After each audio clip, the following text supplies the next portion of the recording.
Hey everybody, Kyle Mike here from MLive.com, joined by Nate Atkins. First day back to work for the Lions here at Allen Park. Training camp is open as of 3:30 p.m. We're live, so don't mess up, Nate. Don't worry. We're back at it, guys. And Nate, I guess first off, what's the biggest thing you're looking at today as the Lions open camp? For me, the biggest thing I'm looking at is a storyline just developed in the past couple hours, and that's Greg Robinson, who's going to be able to play some left tackle. We assume today he just got taken off the NFI list, the non-football injury list, which is a weird thing. He went on it last night, was on it for like 20 hours and healed, I guess. So that's good news for the Lions, but that left tackle battle is just going to be fascinating. I mean, it's just such an important position, obviously, for every team. For a team like this, it's built so much around Matthew Stafford, and they've got a lot of guys competing there, whether it's Cornelius Lucas, whether it's him or Cyrus Kwanjo. I mean, they got a lot to figure out there, and they've got time, but they don't have forever, and today will be interesting. Yeah, I mean, it's interesting because there's no logical, I think, starter at that position. Taylor Decker was so good last year. I think no matter which direction they go at that position, they're going to be in a world of hurt, especially early. I mean, Greg Robinson, now he has the draft status and everything, and they're hopeful that he can come around, especially in this scheme, but he was a failure in LA. There's a reason they were able to get a guy like that for a 6th-round pick. Well, there's a failure in St. Louis, but yeah, right. But no, it's going to be a problem spot. I think it's so important for the Lions that position, especially in this offense, and how much they focus on the pass.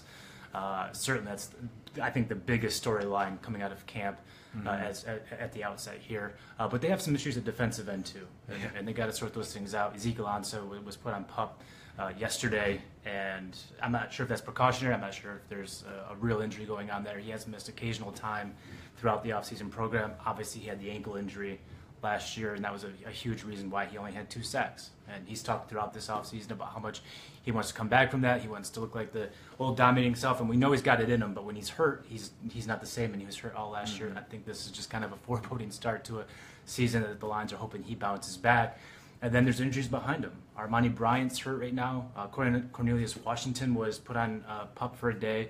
He's back now, but obviously dealing with some kind of physical ailment. It's a position that was a problem for the Lions last year. It's a position that now has some depth and injury problems this year going into this year. It's just something the Lions are going to have to address. Yeah, it's going to be fascinating to ask Jim Caldwell and see if he gives us any kind of update on Ansah, because it's interesting thinking about the PUP situation, because he does have this ankle situation. Really hurt him last year, held him to 2 sacks. And you're right, he had been held out. But what teams will do is they'll put a guy on PUP the very first day of training camp, and that lets them do it in the regular season, whereas you can't go back later. Now, what we don't know is that it could be more serious than just a precautionary measure, and that's the huge question, because that's the one injury on defense I think they absolutely cannot afford. They cannot work around that this year, especially with Armani Bryant not only hurt, but he's suspended for 6 games. Right. Kyrie Thornton's going to be suspended for 6 games. They don't have much interior rush. I don't know what they do without Ziggy Ansah. So you just hope for the Lions, for their sake, that this is just a one-day thing and he can get back out there and slowly work back to being the player he can be. But the interesting thing is they're going to have to really manage him throughout camp, because, like I said, they can't risk that ankle getting injured again. Yeah, no doubt. I mean, that was a position, that was a problem for the Lions last year. They had the worst interior pass rush in the entire league, according to PFF. Their best pass rusher was Kerry Hyder, and he had, I think, a sack in maybe 2 games after the first month of the season. I mean, that was the leader for this team. So certainly depth and production issues there, and no notable additions this offseason. I mean, they drafted Pat O'Connor to play defensive end. With the injury status, we might see a bunch of him today. Who knows? But obviously they've tried to build. Bob Quinn has tried to build from the trenches out, and that's with the Taylor Decker injury, now Ansah, and some of the performance issues on the defensive line, that's been a stop and start kind of deal for the Lions. We haven't even seen TJ Lang yet, and he's supposed to be a big addition. He's atop my list, I think, of players I'm intrigued to see on day one, just because so much is expected of him, and he knows that. He talked about that when he signed here, that there really wasn't going to be a grace period with how much they invested in Rick Wagner and TJ Lang. And now that Decker's shelved, the Lions need those guys to play and play well. The problem is that these guys always talk about how much chemistry matters on the offensive line, and they haven't had a chance to build that yet. So I think that's something they'll start furiously working on today as things get underway. And I believe TJ Lang will be out there. Yeah, that's a great one to list there, because he is fascinating. It's one thing, like if Darius Slay had missed the offseason program, you kind of expect him to come in and do his thing, and he's going to tell us why he's the best in the secondary he is. But it's different when it's number one, a free agent addition, and a guy in the offensive line, in the middle of the offensive line, especially when Travis Swanson missed so much time at the end of last year. That whole, the whole line across the board, because they got to figure out who their left guard is. We just got a question on there asking who's going to win that left guard spot. I think it's my money would be on Graham Glasgow, but as the leader in the clubhouse, I think it's. But it wouldn't surprise me if either Joe Dahl or Lakin Tomlinson came through. I think they want to make that a difficult competition. It would surprise me if Lakin won. Yeah, I think he's on the outs. I mean, I think it's more likely Lakin Tomlinson is cut from this team as opposed to starting for this team come September. He might make it as the last interior reserve. Maybe it'll depend on the roster math of other positions. It could depend on health issues on the offensive line. But if everyone's healthy there and they need an extra body elsewhere, he could be the guy that goes. Because I think Glasgow passed him last year as a rookie. Now that Glasgow's not splitting his time between guard and center, I think you'd expect a large leap from him. I mean, that happens with most players going from year one to year two, but he was splitting so much of his time between positions last year, he couldn't really focus on a single one. And I think you'll see Glasgow win that job. But Dahl, to me, is the interesting name, because people I talk to about Joe Dahl are extremely high in the guy. Going back to the middle of last year, he made a lot of progress as a rookie, and just practicing and moving from tackle in college to guard. And I think you'll see him sooner rather than later in the lineup for the Lions. Yeah, that's a good point about Lakin. I mean, they're going to have a big numbers battle across the offensive line, especially on that left side. And guys are going to get cut, and I wouldn't be shocked if they moved on from him either. The one thing that gives me pause with Graham Glasgow is that he can move over to center and play that. It's possible. Teams like to have versatile depth. Now, obviously, another way to do it is just to start him at guard and be okay moving him to center if you need to, like they did last season. So definitely, I think Glasgow's the favorite there. The other question we just got here was about the defensive end spot, and I'll let you take that one. Armani Bryant. I saw a couple of questions rolling about Armani Bryant. Why the Lions give this guy another chance, and really, I mean, they might not. You never know what happens when he gets to be activated. That's what happened to him last year in Cleveland. Was when he was set to be activated, they just cut him. That's a possibility for a guy like that. But I think the reason they've given him so many chances to this point is production. I mean, I believe he played 5 games last year. He had 3 sacks, which doesn't sound like a lot, but for a team that finished, they were second to last in the league last year in sacks. That was actually, I believe, third most for the Lions last year. So that's why they're giving him a chance, is because he's been productive for a team that's been not productive at that position. But you only have so much patience, and I think if he messes up again, he's certainly on thin ice as it is. If anything more going forward, he could be cut. Yeah, it's hard to get great pass rushers in this league, especially when you're doing it on the cheap. In some ways, they're treating their defensive line kind of as the area they're going to just manage and not put too much into. And part of that means taking character risks or other risks. I mean, Cornelius Washington, another guy, I think he's the favorite to win that job opposite Onset at defensive end. Yeah, I do. I think Hyder's a guy. They're both this way, but they're guys that move inside and outside and work matchups. But I think Washington has a higher ceiling. It's one thing to win the job in camp. It's another thing to keep the job. Yeah. And Cornelius Washington has just struggled to stay healthy. He's struggled to sort of maintain whatever weight a coaching staff is asking of him. I covered him in Chicago, and every single training camp it was, wow, this is a workout warrior, and then it just doesn't come together. So they're going to see if they can untap it. Hopefully for them, he's healthy now that he's off this injury list. But he's a guy I think has a very high ceiling, also a very, very low floor. And the people I've talked to this offseason about Washington say he might be a better scheme fit for the Lions than he ever was for the Bears and what they were trying to do there. Anyway, I think he's going to play defensive end mostly here, but he has that versatility to kick inside, particularly on third down.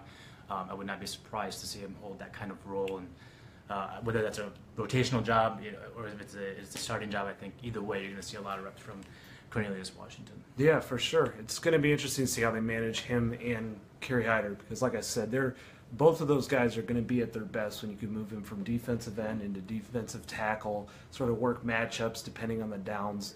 Especially Kerry Hyder, I think that's true, because we know his background. He's a high motor guy, really good effort, good discipline.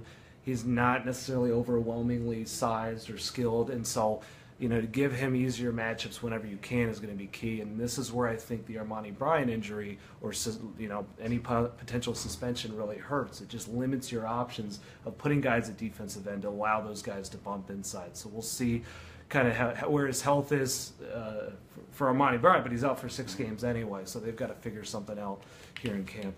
We're about 10 minutes into this thing and still haven't mentioned number 9 somehow. Matthew Stafford obviously is just always center of attention, particularly so right now, though, I think with the contract, which still has not come down. I'm a little surprised, but not totally surprised. I thought they were going to try to wrap something up before training camp. I had heard before the summer break that things were tracking that way. That obviously didn't happen. The sides are going to continue to talk.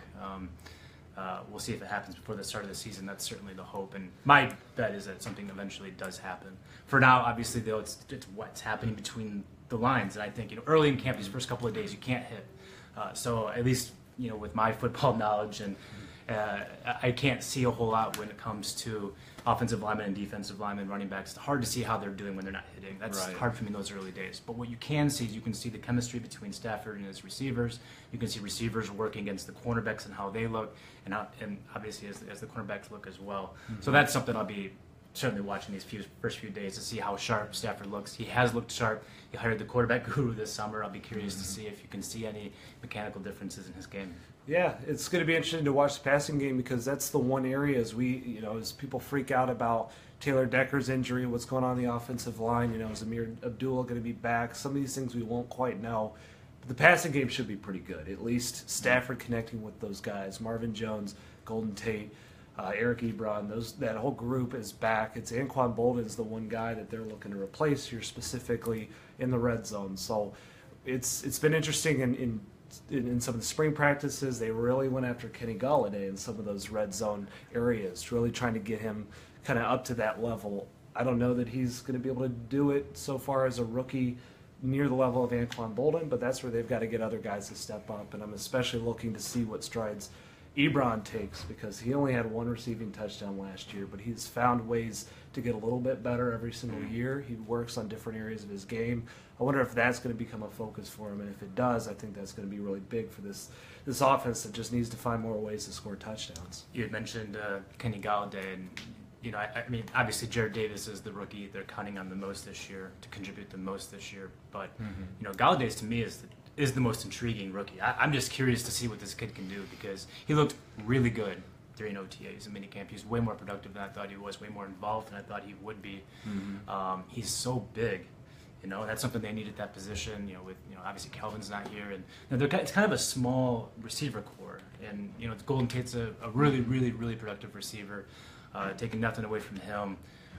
But with Marvin Jones disappearing from the offense, and you got other guys like Jace Billingsley and T.J. Jones and Aberdaris. I mean, these guys are more compact. Galladay's 6'4", and you can go get balls and do things that the other guys can't do, and that's a dimension that in the offense that Detroit has lacked. Yeah. And I think they are really hoping he can fulfill that Bolden role. Bolden, he had a career low actually in receiving yards last year, but he was extremely efficient when the Lions needed him. He caught a ton of third down passes that moved the chains. I think he was 6th or 7th most in the league last year in that stat. Led the team in touchdowns. I mean, he was, when they needed to move the chains or score a touchdown, he was the guy more often than not getting the ball. And I think Galladay's not going to have that kind of targetability early. But especially in the red zone, he's the big guy the Lions are going to go after. If he can mature enough, and especially in his route running, that's the thing I'd heard where he was lacking a little bit. That's someone the Lions really need to make a lot of progress in camp because there's really not anyone else on this team that can do what he can do. Yeah, it's going to be fascinating to see them. They're not going to go full contact. You're going to see a little bit more of some of the pressing stuff, and that's what's going to be interesting with Golladay. How does he work off the line and get into routes? The biggest thing with a college receiver coming to the NFL, it isn't so much the speed jump, they'll say, as some of the route concepts, especially Kenny Golladay came from some pretty simple offenses, and that's why they talk about his route running needing to improve. It needs to get more diverse. So this is a big-time learning process for him, and that's what's going to be fascinating to watch. Stafford he's really seems to have grown as a leader, getting people together on the same page. He's going to really have to kind of pick Kenny Golladay up and get him into these routes because I agree. I think the skill set is fascinating. He's big. He's got good hands. He seems to have good track for the ball. but can he run these routes sharply against really good defenders to get open in the end zone? That's going to be a big work in progress here in camp. We've talked a lot about players who are breaking out or are important to the team. Training camp and times like these are, there's a lot of competition for established veterans' jobs between free agent signings and rookies and so forth. And two guys who are locked in those kind of jobs, we already mentioned one, Laken Tomlinson, and the other is Tahir Whitehead. I think he'll make the team at the end of the day, but that's no sure thing. And, I think he's for sure not going to be the middle linebacker. That's Jared Davis's job. So he's got to compete for a job on the weak side with Paul Warlow. Antoine Williams is in the fold, a young guy from last year. Jalen Reeves Mabin, the fourth-round pick. So there's some competition there. And he's been battling the leg injury throughout the offseason. He has not practiced at all. And so I believe today's going to be the first time that we see him. And he's got a battle on his hands to get a paycheck in September. And it'll be interesting to see what kind of shape he's in and how he looks at that position. Yeah, you look at the numbers they have there, and I agree. It's hard to imagine them not having him on the roster, at least for a while, because they just don't have the depth. But he does represent more than $3 million in potential savings. And if Bob Quinn, the general manager, is at all looking at anything he wants to try and add in the pass rush, maybe another guy at offensive tackle if a receiver comes open. Sometimes there's surprising cuts that allow that to happen. That's where it gets a little bit dicey. So he definitely does have to come along really well. Not only is going back to like a will position in a schematic sense, but really gelling well with Jared Davis and embracing this young guy they drafted to take your position. Could be a weird thing in the NFL, especially in training camp these really early days. So the chemistry between those guys is going to be really interesting to watch, especially since Whitehead, he didn't really do much in the preseason here, or the spring here up until now. So that's fascinating. And I think another guy in that mold, a veteran, I don't think he's quite on ice as Whitehead would be Haloti Ngata. He's a guy that's getting older, entering the final year of his deal. He looked into we got company. Yeah, we're just posted up in this random room here at the Lions facility, and they don't always know we're in here. But try to remember. Oh, I'm talking about Haloti Ngata. He contemplated retirement this season, or this offseason. He comes back. He's got 1 year left on the deal. They didn't go out and add much at that position that's going to really, really challenge him, and they're losing numbers here. But he's got to kind of slow these effects of aging that started to creep in down the stretch last season. I know I came in halfway through the year. He was playing, I thought, really well, and then really those last few games, especially the playoff game, it was not there either mentally or physically, and we'll see if he comes in rejuvenated for this camp. Seeing some questions about Amir Abdullah. He's a guy that we've seen throughout the offseason. He has been practicing for a while now. Looked, I thought, really good during OTAs. Again, you can only see so much when players are in pads. At least my guys don't have an eye to really tell how certain players at positions are looking when there's no pads, there's no hitting. Abdullah's not hitting a live hole, so it's really kind of hard to see what he's doing. But he looks healthy. That's encouraging for the Lions because without any big-name additions at that position, he is their best rushing threat, really their only established rushing threat. They need this guy to be good. They need this guy to be healthy. Otherwise, we might see a reprisal of what happened last year. Theo Riddick's still a really good pass catcher, just has a very different game. He's not the rusher that Abdullah is. My real intrigue at that position, though, is on the back end. I think Riddick and Abdullah are kind of firmed up there at the front and in their roles. But there is a battle behind them with Dwayne Washington, Zach Zenner. They brought in Tion Green, undrafted rookie out of Cincinnati, and also signed Matt Asiata, a veteran from Minnesota. So those guys are kind of power guys, both of them, Green and Asiata, so they're going to be competing for that kind of role with Zenner, who's been pretty good, I guess, for the Lions. No real big plays. He made a couple of nice plays at the end of last year, but he's not a guy who's going to carry the rotation either, and I think that was evidenced in, down the stretch last year. And Dwayne Washington's kind of an intriguing guy to me because he has the physical measurables to be great. He really does. He's big, he's super fast, and I think he's going to compete for a job on return, either punt or kick or maybe both. And if he can win a job there, obviously that's going to help his case. But in the rotation, he's so physically gifted, but he really struggled to hit holes last year. I heard many laments from teammates, from a coach or two about this guy. And they love him. They're not giving up on him. That's why he's still here. But he needs to be better than what he's been in terms of seeing holes, anticipating the defense, following his assignments. Because when he hits the wrong hole and a guy is in a bad position to block for where he ends up, that frustrates a guy, especially an offensive lineman, maybe a tight end who looks bad on film because the running back's in a place he's not supposed to be. That's the case with Dwayne Washington. It'll be very interesting to me to see whether he's made any kind of gains when it comes to the cognitive portion of the game. Yeah, Dwayne Washington, he played receiver in college, and last year really that should have been like a redshirt year. I think that's what they probably wanted out of him until Abdullah goes down and then Riddick goes down. They just don't really have a choice there until they turn to Zach Zenner almost exclusively. But one thing with Abdullah that I think should make Lions fans a little bit encouraged is that this pup designation that they used with Ansah, that's something they could have used with Abdullah or Riddick if they had all feared those injuries last year could come back to bite them. The way that pup works is it's an injury that occurs in an NFL environment, and if it flares back up, they can go on in the regular season. They don't seem to have any worries about those guys, and so that confirms what we thought about Abdullah. He's fully healthy. I think it also says good things about Theo Riddick because he was really limited in the spring, and it made you kind of wonder. Then they went out and signed Matt Asiata. You wondered, where's Theo?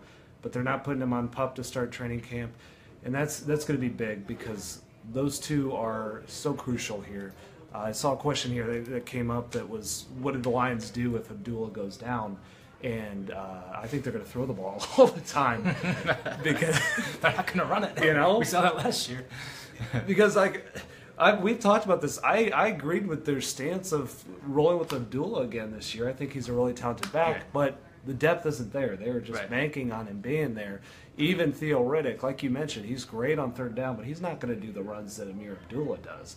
So I guess they'd hope that either Matt Asiata or Zach Zenner, whoever kind of makes a roster there, can fill in on first and second down, and Theo Riddick handle third down. But they're not going to have the dynamic running back that they have in Amir Abdullah, and that's why if he can stay healthy, if he can kind of get back to what he was and progress as a three-down back, I think he's the guy who can take this offense to the next level this year.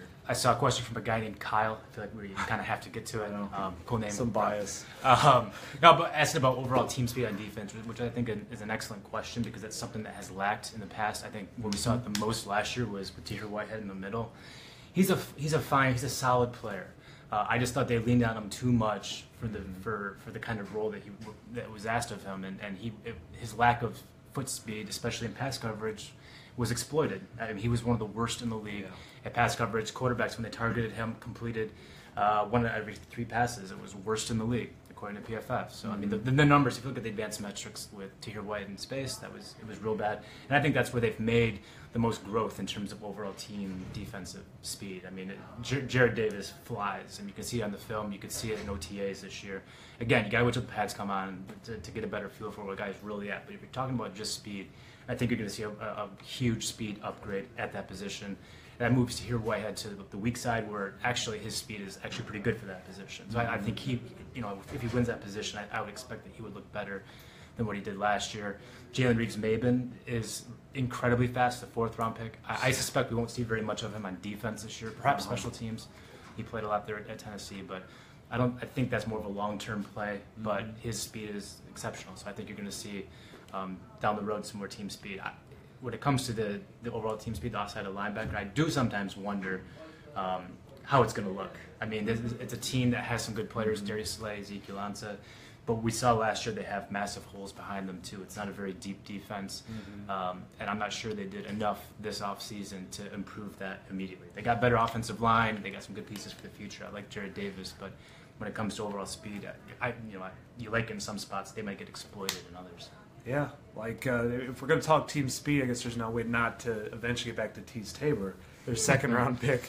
If we haven't talked about speed enough with him, it's just going to be interesting in camp, especially when you head down to Indianapolis, and if he matches up at all with T.Y. Hilton, one of the best burners in the league, it's going to be fascinating to see kind of how he keeps up with that, because he has said, his big thing, and the Lions have said this, why they took him, his football speed is totally different than his track time speed. And we're going to finally start to see that a little more. We saw it in spring practices a little bit, but it's going to be more interesting with a guy like T.Y. Hilton or guys on other teams that really want to challenge him and see kind of how he keeps up. I agree with you about team speed overall, and overall defense I think has improved. The back seven, or pretty much the back end, I think the secondary is the strength of this defense by far. There's just a lot of questions depth-wise and even starter-wise in that front seven. We're going to see how they can handle that, and that's where a guy like Jared Davis, he's got to come in and be a three-down player because they need a guy like that. They need an impact player in the front seven, especially if Ziggy's going to deal with anything right now. That's about all I got. Anything else to add? No, not really. I'm kind of ready to get this thing started. Yeah, practice starts in about a half hour or so now. We've got to get something to eat probably before we head out there. I just wanted to show everyone my new notebook for the season. It's Star Wars themed. I thought that was exceptional and deserved to be. It is a good call. I don't have something like that to show, so I need to step it up. We're going to get out of here. Thanks, everyone, for joining us, and we will be all over Lions training camp as it gets rolling here on Sunday and throughout the week. Take care.